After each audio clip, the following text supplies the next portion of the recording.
मेरा नाम है अभय और आप सुन रहे हैं मंटो की कहानी कुत्ते की दुआ। वीडियो शुरू करने से पहले अगर आपको वीडियो अच्छा लगा तो वीडियो को लाइक और चैनल को सब्सक्राइब जरूर करें।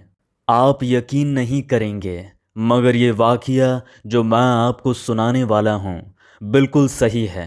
ये कहकर शेख साहब ने बीड़ी सुलगाई, दो तीन जोर के कश लेकर उसे फेंक दिया और अपनी दास्तान सुनाना शुरू की। शेख साहब के मिजाज से हम वाकिफ थे, इसलिए हम खामोशी से सुनते रहे। दरमियान में उनको कहीं भी ना टोका। उन्होंने वाकया यूं बयान करना शुरू किया। गोल्डी मेरे पास 15 बरस से था, जैसा कि नाम से जाहिर है। इसका रंग सुनहरी माइल भूसला था। बहुत ही हसीन कुत्ता था। जब मैं सुबह उसके साथ बाग की सैर को निकलता तो लोग उसको देखने के लिए खड़े हो जाते थे। लॉरेंस गार्डन के बाहर में उसे खड़ा कर देता। गोल्डी यहाँ खड़े रहना, मैं अभी आता हूँ, ये कहकर मैं बाग के अंदर चला जाता। घूम फिरकर आधे घंटे के बाद वापस आता तो गोल्डी वहीं अपने लंबे लंबे कान लटकाए खड़ा होता। स्पीनल जात के कुत्ते आम तौर पर बड़े इतायत गुजार और फरमान बरदार होते हैं, मगर मेरे गोल्डी में ये सिफ़ात बहुत नुमायाँ थी। जब तक उसको अपने हाथ से खाना ना दूं, खाता नहीं था। दोस्तों यारों ने मेरा मान तोड़ने के लिए लाखों जतन किए, मगर गोल्डी ने उनके हाथ से एक दाना तक ना खाया।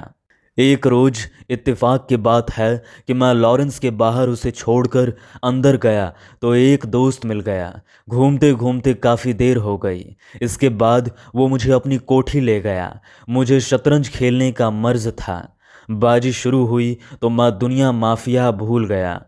कई घंटे बीत गए। दफतन मुझे गोल्डी का ख्याल आया। बाजी छोड़कर लॉरेंस के गेट की तरफ भागा। गोल्डी वहीं अपने लंबे लंबे कान लटकाए खड़ा था। मुझे उसने अजीब नज़रों से देखा, जैसा कह रहा है, दोस्त तुमने आज अच्छा सलूक किया मुझसे। मैं बेहद नादिम हुआ। चुनांचे आप यकीन जाने मैंने शतरंज खेलना छोड़ दी। माफ़ कीजिएगा, मैं असल वाक़ये की तरफ अभी तक नहीं आया। दरअसल गोल्डी की बात शुरू हुई तो मैं चाहता हूँ कि उसके मुताल्लिक मुझे जितनी बातें याद हैं आपको सुना दूँ। मुझे उससे बेहद मोहब्बत थी। मेरे मुजर्रद रहने की एक वजह उसकी मोहब्बत भी थी। जब मैंने शादी ना करने का तहैया किया तो उसको खस्सी करा दिया। आप शायद कहें कि मैंने जुल्म किया, लेकिन मैं समझता हूँ मोहब्बत में हर चीज़ रवा है। मैं उसकी जात के सिवा और किसी को वाबस्ता देखना नहीं चाहता था। कई बार मैंने सोचा अगर मैं मर गया तो ये किसी और के पास चला जाएगा। कुछ देर मेरी मौत का असर इस पर रहेगा। इसके बाद मुझे भूलकर अपने नए आका से मोहब्बत करना शुरू कर देगा। जब मैं ये सोचता तो मुझे बहुत दुख होता, लेकिन मैंने ये तय कर लिया था कि अगर मुझे अपनी मौत की आमद का पूरा यकीन हो गया तो मैं गोल्डी को हलाक कर दूंगा। आंखें बंद करके उसे गोली का निशाना बना दूंगा। गोल्डी कभी एक लम्हे के लिए मुझसे जुदा नहीं हुआ था। रात को हमेशा मेरे साथ सोता। मेरी तन्हा जिंदगी में वो एक रोशनी थी। मेरी बेहद फीकी ज़िंदगी में उसका वजूद एक शिरीनी था। उससे मेरी गैर मामूली मोहब्बत देखकर कई दोस्त मजाक उड़ाते थे। शेख साहब, गोल्डी कुतिया होती तो आपने ज़रूर उससे शादी कर ली होती। ऐसे ही कई और फिक्रे कसे जाते, लेकिन मैं मुस्कुरा देता। गोल्डी बड़ा जहीन था। उसके मुतल्लिक जब कोई बात हुई तो फ़ौरन उसके कान खड़े हो जाते थे। मेरे हल्के से हल्के इशारे को भी वो समझ लेता था। मेरे मूड के सारे उतार चढ़ाव उसे मालूम होते हैं। अगर किसी वजह से रंजीदा होता तो वो मेरे साथ चुहलें शुरू कर देता। मुझे खुश करने के लिए हर मुमकिन कोशिश करता।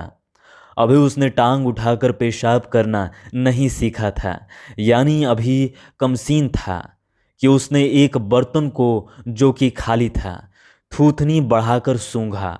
मैंने उसे झिड़का तो दुम दबाकर वहीं बैठ गया। पहले उसके चेहरे पर हैरत सी पैदा हुई थी कि हैं ये मुझसे क्या हो गया? देर तक गर्दन न्योढ़ाए बैठा रहा, जैसे नदामत के समुंदर में गर्क है।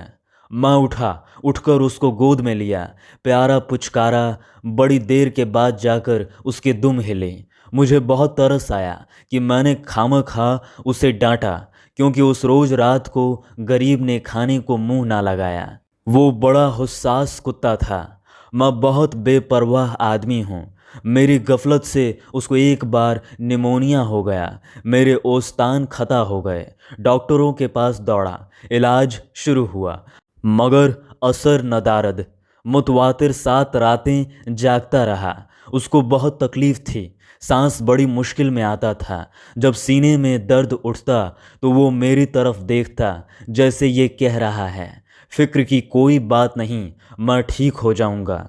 कई बार मैंने महसूस किया कि सिर्फ मेरे आराम के खातिर उसने ये जाहिर करने की कोशिश की है कि उसकी तकलीफ़ कुछ कम है। वो आंखें मीच लेता ताकि मैं थोड़ी देर आंख लगा लूं। 8वीं रोज़ खुदा खैर करे उसका बुखार हल्का हुआ और आहिस्ता आहिस्ता उतर गया। मैंने प्यार से उसके सर पर हाथ फेरा तो मुझे एक थकी थकी सी मुस्कुराहट उसकी आंखों में तैरती नजर आई। निमोनिया के जालिम हमले के बाद देर तक उसको नकाहत रही, लेकिन दवाओं ने उसे ठीक कर दिया। एक लंबी गैर हाजिरी के बाद लोगों ने मुझे इसके साथ देखा तो तरह तरह के सवाल करने शुरू किए। आशिक ओ माशुक, कहाँ गायब थे इतने दिनों? आपस में कहीं लड़ाई तो नहीं हो गई थी? किसी और से तो नज़र नहीं लड़ गई थी गोल्डी की? मैं खामोश रहा। गोल्डी ये बातें सुनता तो एक नज़र मेरी तरफ देखकर खामोश हो जाता कि भौंकने दो कुत्तों को। वो मिसाल मशहूर है, कुंद हम जिन्स बाहम जिन्स परवाज, कबूतर बह कबूतर, बाज बह बाज। लेकिन गोल्डी को अपने हम जिन्सों से कोई दिलचस्पी नहीं थी। उसकी दुनिया सिर्फ मेरी जात थी। इससे बाहर वो कभी निकलता ही नहीं था। गोल्डी मेरे पास नहीं था जब एक दोस्त ने मुझे अखबार पढ़कर सुनाया। इसमें एक वाकया लिखा था, आप सुनिए, बड़ा दिलचस्प है। अमेरिका या इंग्लिस्तान, मुझे याद नहीं कहाँ, एक शख्स के पास कुत्ता था, मालूम नहीं किस जात का। उस शख्स का ऑपरेशन होना था। उसको अस्पताल ले गए तो कुत्ता भी साथ हो लिया। स्ट्रेचर पर डालकर उसको ऑपरेशन रूम में ले जाने लगे तो कुत्ते ने अंदर जाना चाहा। मालिक ने उसको रोका और कहा, बाहर खड़े रहो, मैं अभी आता हूँ। कुत्ता हुक्म सुनकर बाहर खड़ा हो गया। अंदर मालिक का ऑपरेशन हुआ, जो नाकाम साबित हुआ। उसकी लाश दूसरे दरवाजे से बाहर निकाल दी गई।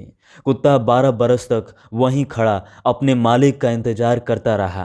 पेशाब पाखाने के लिए कुछ वहाँ से हटता, फिर वहीं खड़ा हो जाता। आखिर एक रोज मोटर की लपेट में आ गया और बुरी तरह जख्मी हो गया। मगर इस हालत में भी वो खुद को घसीटता हुआ वहाँ पहुँचा जहाँ इसके मालिक ने उसे इंतजार करने के लिए कहा था। आखिरी सांस उसने उसी जगह लिया। ये भी लिखा था कि अस्पताल वालों ने उसकी लाश में भूस भर के उसको वहीं रख दिया है, जैसे वो अब भी अपने आका के इंतजार में खड़ा है। मैंने ये दास्तान सुनी तो मुझ पर कोई खास असर ना हुआ। अव्वल तो मुझे उसकी सेहत ही का यकीन ना आया, लेकिन जब गोल्डी मेरे पास आया और मुझे उसकी सिफ़ात का इल्म हुआ तो बहुत बरसों के बाद मैंने ये दास्तान कई दोस्तों को सुनाई। सुनाते वक्त मुझ पर एक रिक्त तारी हो जाती थी और मैं सोचने लगता था, मेरे गोल्डी से भी कोई ऐसा कारनामा वाबस्ता होना चाहिए। गोल्डी मामूली हस्ती नहीं है। गोल्डी बहुत मतीन और संजीदा था। बचपन में उसने थोड़ी शरारतें की, मगर जब उसने देखा कि मुझे पसंद नहीं तो उनको तर्क कर दिया। आहिस्ता आहिस्ता संजीदगी इख्तियार कर ली, जो तादम मार्ग कायम रही। मैंने तादम मार्ग कहा है तो मेरी आंखों में आंसू आ गए हैं। शेख साहब रुक गए, उनकी आंखें नम आलूद हो गई थीं।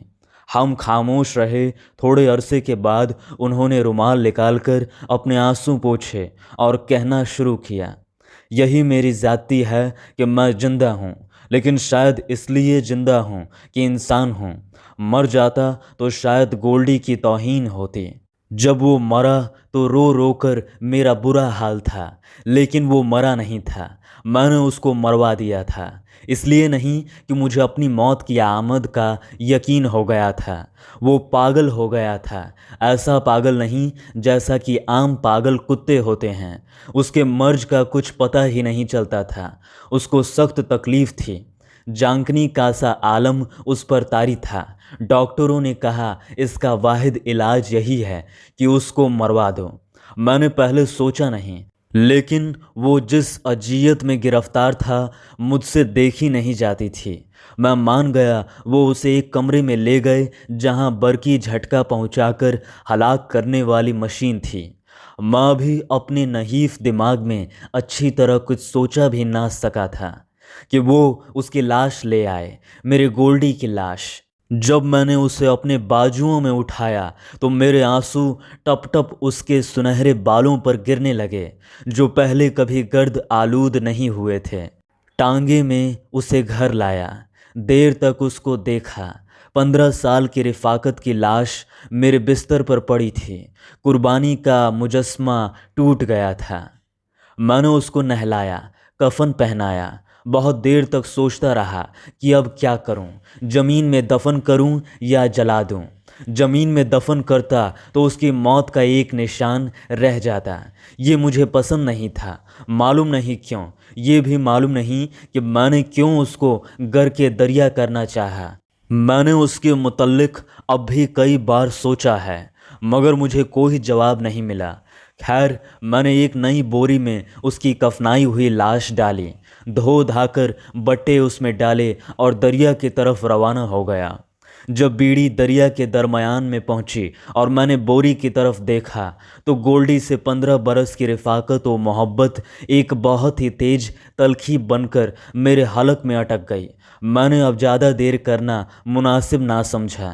कांपते हुए हाथों से बोरी उठाई और दरिया में फेंक दी। बहते हुए पानी की चादर पर कुछ बुलबुले उठे और हवा में हल हो गए। बीड़ी वापस साहल पर आई। मैं उतरकर देर तक इस तरफ देखता रहा जहां मैंने गोल्डी को गर के आब किया था। शाम का धुंधलका छाया हुआ था। पानी बड़ी खामोशी से बह रहा था, जैसे वो गोल्डी को अपनी गोद में सुला रहा है। ये कहकर शेख साहब खामोश हो गए। चंद लम्हात के बाद हम में से एक ने उनसे पूछा, लेकिन शेख साहब, आप तो खास वाकिया सुनाने वाले थे। शेख साहब चौंके। ओह, माफ़ कीजिएगा, मैं अपनी रो में जाने कहाँ से कहाँ पहुँच गया। वाकया ये था कि मैं अभी अर्ज़ करता हूँ, 15 बरस हो गए थे हमारी रफ़ाकत को। इस दौरान मैं कभी बीमार नहीं हुआ था। मेरी सेहत माशा अल्लाह बहुत अच्छी थी। लेकिन जिस दिन मैंने गोल्डी की 15वीं सालगिरह मनाई, उसके दूसरे दिन मैंने आजाश शिकनी महसूस की। शाम को ये आजाश शिकनी तेज बुखार में तब्दील हो गई। रात सख्त बेचैन रहा। गोल्डी जागता रहा, एक आंख बंद करके दूसरी आंख से मुझे देखता रहा। पलंग पर से उतरकर नीचे जाता रहा, फिर आकर बैठ जाता। ज़्यादा उम्र हो जाने की वजह से उसकी बीनाई और समाअत कमज़ोर हो गई थी, लेकिन जरा सी आहट होती तो वो चौंक पड़ता और अपनी धुंधली आंखों से मेरी तरफ देखता और जैसे ये पूछता, ये क्या हो गया है तुम्हें। उसको हैरत थी कि मैं इतनी देर तक पलंग पर क्यों पड़ा हूँ, लेकिन वो जल्द ही सारी बात समझ गया। जब मुझे बिस्तर पर लेटे कई दिन गुजर गए तो उसके साल खोर्दा चेहरे पर अफसुर्दा छा गई। मैं उसको अपने हाथ से खिलाया करता था। बीमारी के आगाज़ में तो मैं उसको खाना देता रहा। जब नकाहत बढ़ गई तो मैंने एक दोस्त से कहा कि वो सुबह शाम गोल्डी को खाना खिलाने आ जाया करे। वो आता रहा, मगर गोल्डी ने उसकी प्लेट की तरफ मुंह ना किया। मैंने बहुत कहा, लेकिन वो ना माना। एक मुझे अपने मर्ज़ की तकलीफ़ थी जो दूर होने में ही नहीं आती थी। दूसरे मुझे गोल्डी की फ़िक्र थी जिसने खाना पीना बिल्कुल बंद कर दिया था। अब उसने पलंग पर बैठना भी छोड़ दिया। सामने दीवार के पास सारा दिन और सारी रात खामोश बैठा अपनी धुंधली आंखों से मुझे देखता रहता। उससे मुझे और भी दुख हुआ। वो कभी नंगी जमीन पर नहीं बैठा था। मैंने उससे बहुत कहा लेकिन वो ना माना। वो बहुत ज़्यादा खामोश हो गया था। ऐसा मालूम होता था कि वो गम ओ अंदोह में गर्क है। कभी कभी उठकर पलंग के पास आता, अजीब हसरत भरी नज़रों से मेरी तरफ देखता और गर्दन झुकाकर वापस दीवार के पास चला जाता। एक रात लैंप की रोशनी में मैंने देखा कि गोल्डी की धुंधली आंखों में आंसू चमक रहे हैं। उसके चेहरे से हुस्न ओ मलाल बरस रहा था। मुझे बहुत दुख पहुंचा। मैंने उसे हाथ के इशारे से बुलाया। लंबे लंबे सुनहरे कान हिलाता वो मेरे पास आया। मैंने बड़े प्यार से कहा, गोल्डी मैं अच्छा हो जाऊंगा, तुम दुआ मांगो, तुम्हारी दुआ जरूर कबूल होगी।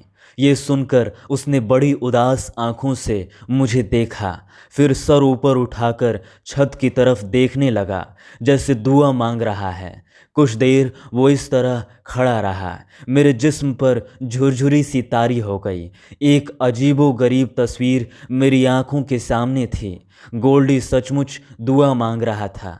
मैं सच अर्ज करता हूँ, वो सरतापा दुआ थी। मैं कहना नहीं चाहता, लेकिन उस वक्त मैंने महसूस किया कि उसकी रूह खुदा के हुजूर पहुंचकर गिड़गिड़ा रही है। मैं चंद ही दिनों में अच्छा हो गया, लेकिन गोल्डी की हालत गिरा हो गई।